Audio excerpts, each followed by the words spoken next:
미국을 쫓아올 수 있는 국가는 중국밖에 없어요. 지금 제가 보기에는. 미국이 얼만큼 이제 효과적으로 중국을 제재할 수 있느냐, 이게 문제거든요. 지금까지는 미국이 이제 아무리 이제 중국을 제재한다 해도 빠져나갔거든요. 중국에서. 어떻게 이제 중국이 또 대응하느냐, 이건 또 봐야 되는데.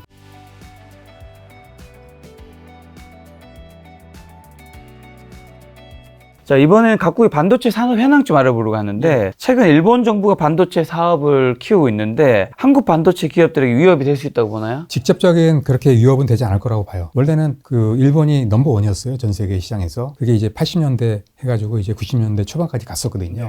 미국을 앞섰습니다. 미국이 이제 일본을 때린 거죠. 여러 가지 이제 플라자 합의라든지 그런 걸 이제 통해 가지고 일본 기업들이 더 이상 성장하지 못하게 이제 막은 겁니다. 성장 못했는데 그래서 지금 이제 부활을 노리고 있는 거거든요. 근데 보시면 이제 메모리 같은 경우에는 따라잡겠다 이런 말은 없습니다. 기본적으로 할 수가 없어요. 왜냐하면 DRAM 기업들은 거의 다 지금 망했습니다. 일본은. 그래서 도저히 따라올 수가 없고요. 그다음에 낸드 같은 경우에는 그 일본의 키옥시아라고 있는데 최근까지도 뭐 웨스턴 디지털하고 합병해서 더 키우겠다. 그래서 이제 삼성 쫓아가겠다. 이런 얘기가 나왔었거든요. 근데 그게 무산이 됐습니다. SK 하이닉스도 반대를 했었고요. 중국에서도 아마 허락을 안 했을 겁니다. 하기 때문에 그게 무산이 됐어요. 낸드도 따라잡지 못할 겁니다. 메모리 쪽은 아마 위협이 되지 않을 것 같고요. 앞으로. 근데 이제 봐야 되는 건 이제 시스템 반도체 이쪽인데요. 그림 보면 알겠지만은 라피더스라는 회사를 이제 설립을 했어요. 일본에서. 여기 이제 2022년 8월 달에 설립을 했는데 8개 기업이 이제 출자를 했어요. 그리고 또 마찬가지로 일본 정부에서 이제 키우겠다 해가지고 이제 지원을 엄청나게 합니다. 그래서 정부에서 3,300억 원을 지원을 합니다. 2027년도까지 2나노 반도체 양산하겠다 이런 거거든요. 근데 지금 보시면은 일본이 지금 하고 있는 게 주로 40나노대 공정이 일반적이거든요. 그나마 지금 올해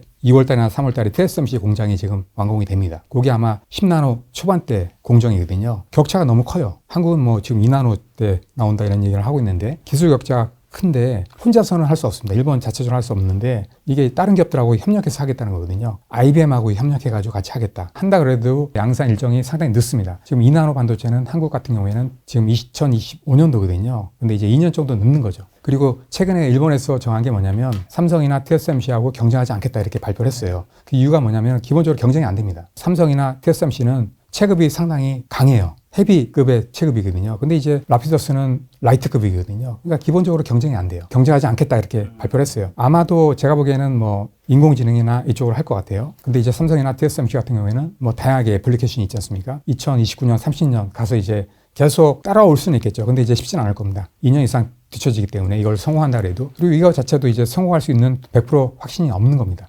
하겠다는 거지 100% 할 수 있는 가능성이 100%는 아닙니다. 하기 때문에 이게 좀 봐야 되는 문제도 있고요. 그래서 기본적으로 경쟁이 되지는 않을 것 같고 경쟁은 아마 인텔이 될 것 같습니다. 그래서 삼성이나 TSMC하고는 경쟁이 되지는 않을 것 같습니다. 기본적으로. 자, 그럼 미국의 제재에도 불구하고 중국도 반도체 산업에 크게 성장하고 있는데 중국에 대한 전망은요? 중국도 상당히 많이 크고 있죠. 예, 미국에서도 새로운 또 제재를 할 것 같은데요. 범용 반도체도 제재할 것 같은 분위기가 지금 나오고 있습니다. 왜냐하면 지금 중국이 범용 쪽에 상당히 많이 크고 있어요. 첨단 쪽에 이제 중국 쪽을 제재하다 보니까 그 노광 장비라든지 이런 걸 이제 들어가지 못하다 보니까 할 수가 없었어요. 하다 보니까 그쪽을 포커스를 못하고 중국의 입장은 뭐냐면 성수 공정에서 성장하겠다 이런 전략으로 바꿨어요. 최근에. 그럴 수밖에 없는 게 지금 시장을 보시면은 7나노 언더 그쪽 이제 EUV 공정 시장이 한 5% 정도 됩니다. 시장 자체가. 나머지 10나노 이상 공정이, 성수 공정이 지금 대략 한 65% 시장이 되거든요. 이쪽 시장이 더 크기 때문에 중국이 그 시장을 타겟팅 한다 해도 먹고 사는 데는 문제가 없는 거예요. 그쪽 시장에 이제 포커스를 해가지고 하겠다는 거거든요. 중국이 최근에 많이 성수 공정에서 잘하고 있어요. 최근에 기술력이 많이 따라와가지고 CSM 반도체 회사들이, 패밀리스 회사들이 3,000개가 넘습니다. 3,500개 패밀리스 회사들이 있거든요. 중국에 엄청나죠. 대부분의 회사들이 다 성수 공정 회사들이에요. 일부 기업들 하이실리콘이나 또 유니 SOC 이런 기업들은 첨단 공정도 합니다. 그 외 기업들은 거의 다 성수 공정 패밀리스 기업들이거든요.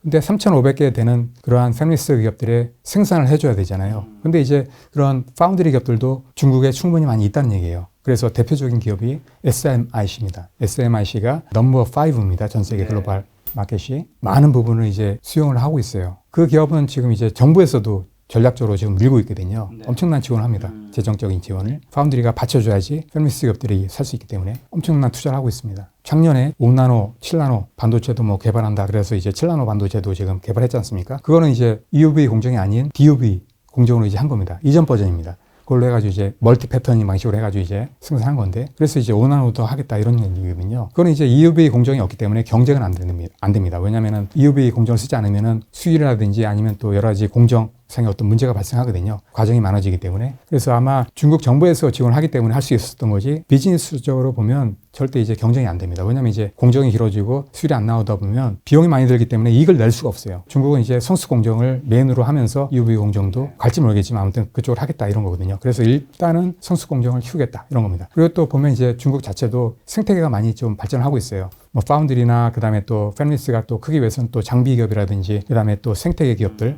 IP 기업이라든지 이런 기업들도 살아야 되거든요. 그런 기업들도 많이 최근에 이제 성장하고 있습니다. 매년 뭐 30% 50% 이렇게 성장하고 있거든요. 노광 장비도 지금 최근에 SME라는 기업이 있는데 상하이 그쪽에 있는 기업인데 그 기업은 28나노 생산할 수 있는 그런 노광 장비도 지금 개발해가지고 내놓고 있어요. 그래서 그런 장비도 자체적으로 이제 수요가 커버가 될 수가 있고요.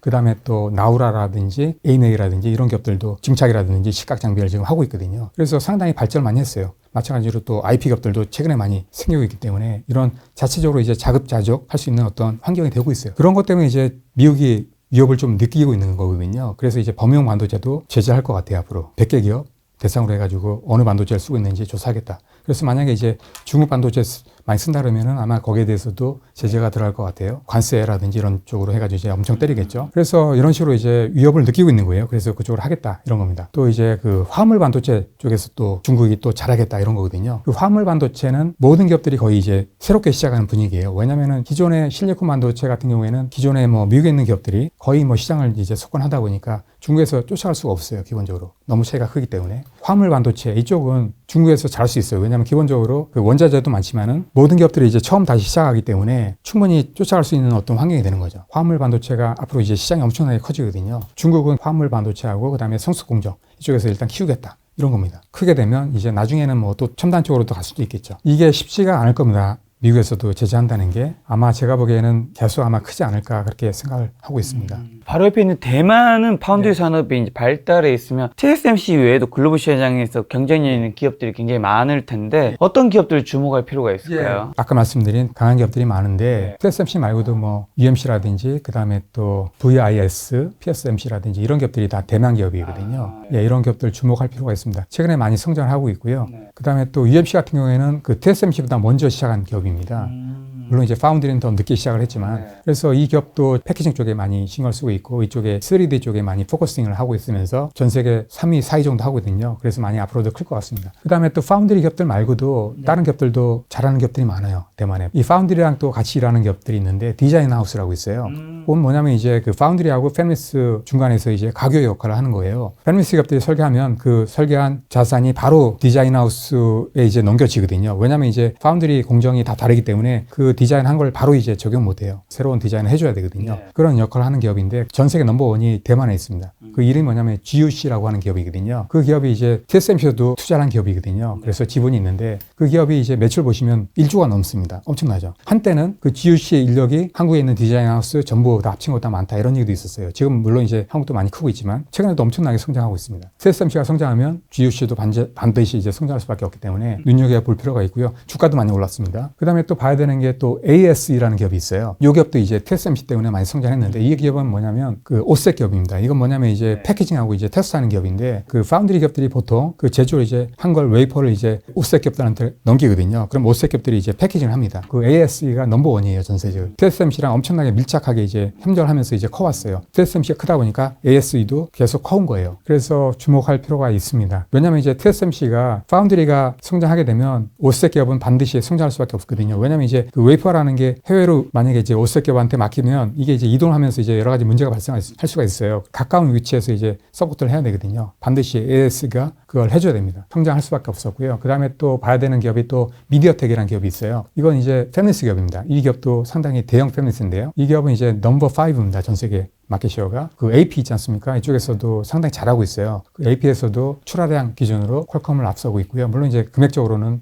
퀄컴이 넘버원이지만 그래서 상당히 잘하고 있습니다. TSMC에서 제조를 해줬기 때문에 이렇게 클 수 있었거든요. 그래서 앞으로도 아마 그 TSMC나 뭐 다른 파운드리 기업들이 잘하게 되면 그런 혜택을 팹리스 기업들이나 오셋 기업들이나 그다음에 생태계에 있는 기업들이 혜택을 볼 수밖에 없거든요. 그 파운드리 생태계가 워낙 이제 대만은 강하기 때문에 많은 기업들이 같이 이제 공생하면서 이제 성장할 수밖에 없는 그런 분위기가 될 수밖에 없습니다. 마찬가지로 반대로 유럽도 반도체 산업 육성에 뛰어들고 있는데 유럽에는 어떤 기업들 좀 주목해야 되나요? 네, 유럽도 기업들이 최근에 많이 있죠. 예, 그래서 가장 이제 주목해야 되는 기업은 우리가 알고 있는 ASML. 아마 10년 정도는 아마 앞으로도 계속 독점을 할 것 같아요. 매출도 상당히 늘 것 같고요. 그 다음에 특히 봐야 되는 게 뭐냐면은 최근에 또 새로운 장비를 또 개발하면서 아마 2025년도에 출시할 것 같은데요. 그 장비가 뭐냐면 이제 하이 NA라는 장비가 있어요. 2나노 언더의 반도체를 생산할 수 있는 그런 장비거든요. 가격도 상당히 더 비쌉니다. 이 장비는 더 다른 기업에서 만들기 어려워요. 그게 이제 EUV 노광 장비가 한 2천억 정도 된다면 이건 4천억 정도 됩니다. 그래서 이 장비를 지금 이제 2025년도에 본격적으로 아마 출하할 것 같아요. 이미 이제 인텔이라든지 그 TSMC라든지 삼성이라든지 이런 기업들도 지금 쓰려고 이제 대비를 하고 있거든요. 이미 이제 인텔은 주문을 했습니다. 그래서 이제 아마도 제가 보기에는 뭐 10년 정도는 충분히 갈 수 있기 때문에 매출도 상당히 많이 늘 걸로 보고 있어요. 그 다음에 또 지금 뭐 EUV 장비도 매년마다 한 40대, 50대밖에 못하고 있는데 이것도 계속 늘어날 겁니다. 메모리 기업들도 지금 EUV 장비를 쓰고 있거든요. 지금 뭐 SK 하이닉스라든지 그 다음에 또 마이크론이라든지 이런 기업들도 쓰고 있어요. 수요는 계속 늘어날 수밖에 없고요. 이 시장도 앞으로 계속 커지기 때문에 충분히 또 노광 장비도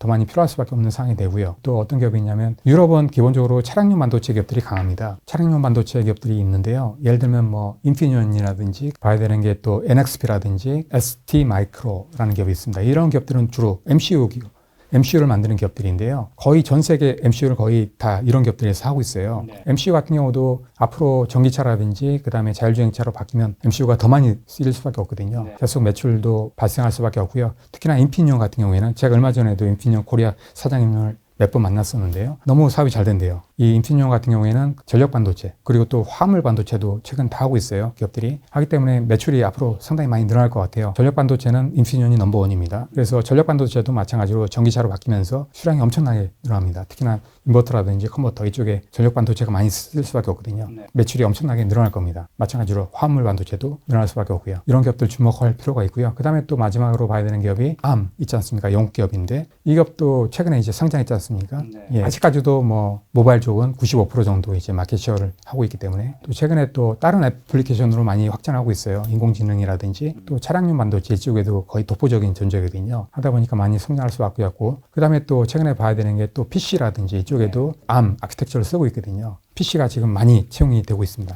또 마찬가지로 서버 쪽 이쪽도 이제 ARM으로 설계가 많이 될 것 같습니다. 이런 기업들을 주목할 필요가 있습니다. 자, 가장 또 중요한 국가가 아무래도 미국일 텐데 미국 반도체 원조 국가인데 앞으로도 미국이 전 세계 반도체 산업을 주도해 나갈까요? 예, 아마 저는 그렇게 보고 있는데요. 근데 여러 가지 또 문제는 있어요. 그러니까 잘해야지 할 수 있는 건데 그런 허들이 있는데 뭐냐면 중국이에요. 미국을 쫓아올 수 있는 그러한 국가는 중국밖에 없어요. 지금 제가 보기에는. 그래서 중국이 지금 엄청나게 성장하고 있기 때문에 미국이 얼마큼 이제 효과적으로 중국을 제재할 수 있느냐 이게 문제거든요. 지금까지는 미국이 이제 아무리 이제 중국을 제재한다 해도 빠져나갔거든요. 중국에서 여러모로. 이것도 어떻게 이제 중국이 또 대응하느냐 이건 또 봐야 되는데 앞으로 미국이 이제 중국을 제재해가지고 성장하지 못하게 이제 막느냐. 만약에 과거처럼 이제 미국이 일본을 막았던 것처럼 그렇게 할 수 있다면 당연히 이제 미국이 이제 성장할 수밖에 없는 상황이 될 수밖에 없겠죠. 그렇게 한다면 당연히 이제 미국이 넘버원이 될 겁니다. 그리고 또 봐야 되는 문제가 뭐냐면 최근에 보시면 이제 바이든 정부 들어서면서부터 여러 가지 이제 반도체 기업들 미국에 많이 투자하고 있지 않습니까? 특히나 TSMC라든지 그다음에 또 삼성이라든지 이런 기업들이 투자해가지고 지금 이제 팹을 짓고 있는데요. 그렇게 가능했는데 가능할 수 있었던 이유가 뭐냐면은 엄청난 보조금을 줬기 때문에 이렇게 투자를 했었던 거거든요. 전 세계 보면 지금 팹 건설 붐이 지금 일고 있지 않습니까? 일본이라든지 뭐 그다음에 또 대만도 마찬가지고 중국도 마찬가지고 유럽도 마찬가지고 그다음에 또 인도도 마찬가지고 최근에